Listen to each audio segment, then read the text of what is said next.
Le Grand Matin Sud Radio, 7h, 8h30, Patrick Roger. Il est 7h14. Les autoroutes, plus 3% l'année prochaine. Augmentation des prix. Nous sommes avec Christian Broucaret, président de la Fédération nationale association d'usagers des transports. Rebonjour Christian Broucaret. On le disait tout à l'heure, Vinci avait évoqué des augmentations de 5%. Finalement, ça va être environ 3%. Est-ce que vous êtes satisfait, vous qui représentez les usagers ? Non, parce que de toute façon, on sait très bien que les compagnies d'autoroutes, les concessionnaires d'autoroutes ont des contrats qui sont blindés et ont fait des profits mirifiques dans les années passées. Donc cette hausse, elle pourrait tout à fait être évitée. Oui, pourquoi elle pourrait être évitée ? Parce que tout augmente, Christian Broucaret, non ? Tout augmente, mais comme je le disais, c'est que les contrats ont été bien faits par les compagnies d'autoroutes. Il faut jamais oublier que l'État, par le passé, a privatisé les autoroutes qui ont quand même été payées par les contribuables. Ils font des bénéfices mirifiques.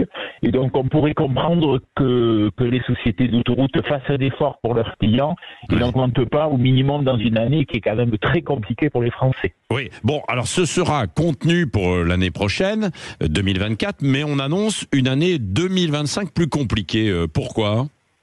Tout à fait, parce que justement, l'État se rendant compte très probablement que les contrats n'ont pas été bien négociés par le passé, voudrait mettre une taxe supplémentaire. C'est la grande mode en France de mettre des taxes un peu sur tout.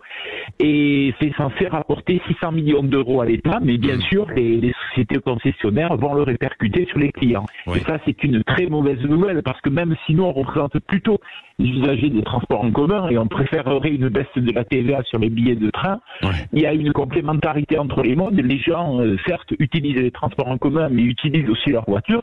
Et donc, on préférerait qu'il n'y ait pas de hausse. Alors, il faut quand même être extrêmement prudent, parce que les gouvernements passés avaient tenté en 2011 et 2013 de mettre cette taxe, et la justice avait systématiquement retoqué cette mesure. Oui.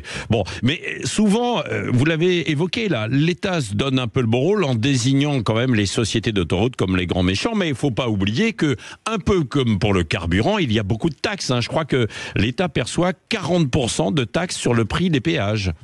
Oui, et puis de temps, il faut quand même voir une chose, c'est que il faut renégocier peut-être les contrats pour que les sociétés d'autoroutes vivent. C'est tout à fait normal. C'est des sociétés qui sont là pour faire du bénéfice, mais les bénéfices qui ont été faits par les années passées, ce qui démontre quand même bien qu'à certains moments, l'État ne sait pas faire des contrats qui lui soient globalement favorable globalement favorable aux contribuables, parce qu'il faut jamais oublier que de toute façon on avait payé par le passé ces autoroutes. Oui, merci beaucoup Christian Broucaret, président de la Fédération nationale, l'association des usagers des transports, sur ces prix d'autoroute qui vont augmenter.